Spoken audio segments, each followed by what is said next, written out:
Buenos días. Hoy vamos a hablar sobre las clases de antígenos. Mi grupo está conformado por Valentina Aria, Chari Calvo y Gisailis Moreno. Bueno, las clases de antígenos son diferentes formas que se pueden clasificar las sustancias que desencadenan una respuesta del sistema inmunológico. Los antígenos se dividen principalmente en exógeno, endógeno, autoantígeno y actenos. Los antígenos exógenos son los que vienen del exterior del cuerpo, como bacterias o virus. Los antígenos endógenos se originan dentro de las propias células. Por ejemplo, cuando una célula se infecta por un virus y empieza a producir proteínas extrañas. Y por último, los autoantígenos son moléculas de nuestro cuerpo que por error el sistema inmune reconoce como extraño. Finalmente, los actenos son moléculas muy pequeñas que por sí solas no producen una respuesta inmune, pero sí pueden hacerlo cuando se unen a una proteína mucho más grande. En esta diapositiva vemos el concepto básico de cómo actúa el sistema inmunológico frente a un antígeno. Los antígenos son el punto de partida de toda respuesta defensiva. Cuando un antígeno entra al organismo, es reconocido por los linfocitos, que son las células encargadas de activar la respuesta inmune. Estos linfocitos producen anticuerpos que se unen específicamente al antígeno para neutralizarlo o destruirlo. Es decir, el cuerpo posee un sistema especializado que distingue lo propio y lo extraño, defendiéndonos así de infecciones sin atacar nuestras propias células. La palabra antígeno viene de anti, que significa contra, y gen, que significa productor. Por lo tanto, esto significa productor de anticuerpos. Sin embargo, en inmunología moderna, el concepto más amplio es de que un antígeno es toda sustancia capaz de ser reconocida por el sistema inmune y de inducir una respuesta inmunológica específica. Aquí es importante diferenciar dos términos relacionados: inmunógeno, que es una sustancia capaz de provocar una respuesta inmune completa, y antígeno, que puede ser reconocido por anticuerpos o receptores de linfocitos, pero no siempre logra inducir una respuesta por sí sola. Bueno, seguimos con propiedades de los antígenos.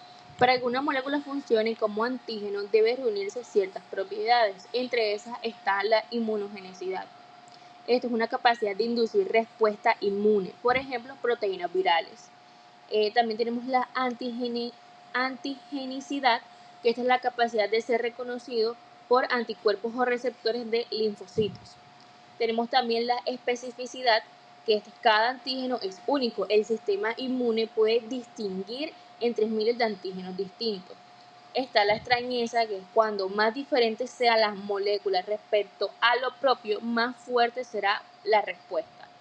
Y también el tamaño y complejidad. Hay moléculas grandes con estructuras complejas. Suelen ser mejores antígenos. Las proteínas son más inmunogénicas que los azúcares simples. Bueno, ahora les hablaré un poco sobre la clasificación de los antígenos. Estos se pueden clasificarse de diferentes formas dependiendo de su origen, y en este vamos a ver lo que son exógenos, endógenos, autógenos o autoantígenos. Bueno, en el exógeno provienen del exterior del organismo, por ejemplo, bacterias, virus, toxinas, alérgenos. En endógenos pues se producen dentro de las células propias proteínas tumorales, antígenos virales en células infectadas, entre otros. En los autógenos, como podemos ver aquí en la diapositiva, pues estos forman parte del propio organismo, pero en enfermedades autoinmunes. Son atacados, por ejemplo, células pancreáticas en diabetes tipo 1. Hablando de según su capacidad de respuesta, tenemos lo que son los inmunógenos, que esto producen pues una respuesta inmunógena completa, una respuesta inmune completa. Tenemos también los actenos, que esto lo que hacen es moléculas pequeñas que por sí solas no logran generar una respuesta, pero sí al unirse con una proteína, por ejemplo, una proteína transportadora más que todo. Por ejemplo, la penicilina unida a proteínas sanguíneas unidas, estas pueden convertirse en antígenos y provocar alergias. También se pueden clasificar según su naturaleza química, que son proteicos, son los más potentes, como enzimas y proteínas de membrana de microorganismos. Están los polisacáridos, que son presentes en cápsulas bacterianas. Están los lípidos y ácidos nucleicos, que estos generalmente son los menos inmunogénicos, salvo cuando están asociados a proteínas. Estructura del antígeno. Bueno, un antígeno tiene partes específicas reconocidas por el sistema inmune, como por ejemplo el epítopo o determinantes antigénicos. La porción concreta del antígeno reconocida por el anticuerpo o un receptor del linfocito. Esto es el epítopo. Por ejemplo, una proteína viral puede tener varios epítopos distintos, cada una reconocida por diferentes anticuerpos. Está también el parátopo. Esta es la parte del anticuerpo o receptor que se une al epítopo. Está el multivalencia. La multivalencia, que esta es la mayoría de antígenos, tiene varios epítopos repetidos, lo que permite una respuesta más eficaz. Tenemos en esta diapositiva que vemos ejemplos de antígenos que encontramos en la vida real. Entre ellos están los bacterianos, que son como los polisacáridos de la cápsula del Streptococcus, que ayudan a las bacterias a evadir al sistema inmune. También tenemos los virales, que es un ejemplo muy conocido, es la proteína de la espiga o el spike del SARS-CoV-2, que permite la entrada del virus a las células humanas. También están los parasitarios, que es el caso de la malaria o el Plasmodium, ya que estos presentan antígenos específicos que el sistema inmune debe reconocer. Y también están los alergénicos, que aquí entran sustancias cotidianas como el polen, el polvo o los pelos de algunos animales, los pelos de los animales, que en personas sensibles pueden desencadenar reacciones alérgicas. Y también los tumorales, que en las células cancerígenas aparecen proteínas anormales que también pueden funcionar como antígenos y servir para el diagnóstico y terapias. Acá también tenemos las importancias clínicas de los antígenos, ya que la importancia clínica de un antígeno radica en que son la base del funcionamiento del sistema inmune y de muchas aplicaciones médicas.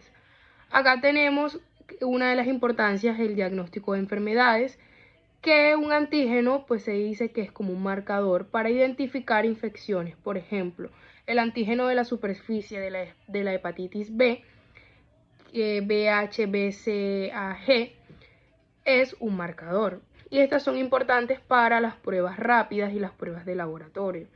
También tenemos la inmunidad y las vacunas como una importancia, ya que un antígeno estimula el sistema inmune para producir anticuerpos o activar células defensivas contra ello. Estas son la base de las vacunas, ya que al exponer al organismo a un antígeno controlado se genera memoria inmunológica. También tenemos que es importante en las transfusiones y trasplantes, ya que un antígeno en la superficie de las células sanguíneas, como el sistema ABO o el sistema RH, determinan la compatibilidad sanguínea entre el donador y el receptor. Los antígenos y sistema inmune adaptativo, que nos dice que el sistema inmune adaptativo reconoce a los antígenos de manera específica y se encarga de dar una respuesta más precisa contra ellos. En estas importancias tenemos dos: los linfocitos B y los linfocitos T. Los linfocitos B son los que reconocen los antígenos en su forma nativa, o sea, de forma natural, sin forzarse, mediante receptores de su membrana, o producen anticuerpos que se unen a ellos. En cambio que los linfocitos T, ellos no son capaces de reconocerlos por sí solos, sino que necesitan de una ayuda. Ellos necesitan ser presentados al complejo mayor de histocompatibilidad por medio del contexto del MHC. Estas dos se dividen como MHC1, que son las que presentan antígenos endógenos, es decir, los que están dentro de la célula, a los linfocitos T, CD8. Y están los MHC2, que presentan antígenos exógenos fuera de la célula a linfocitos T, C. Como conclusión tenemos que los antígenos son la piedra angular de la inmunología, pues presentan la señal que activa la maquinaria defensiva del organismo. Gracias a ellos el sistema inmune puede protegernos de infecciones, también recordar agentes previos, por eso se dice que tiene memoria inmunológica, y desarrollar estrategias también como vacunas y terapias contra el cáncer.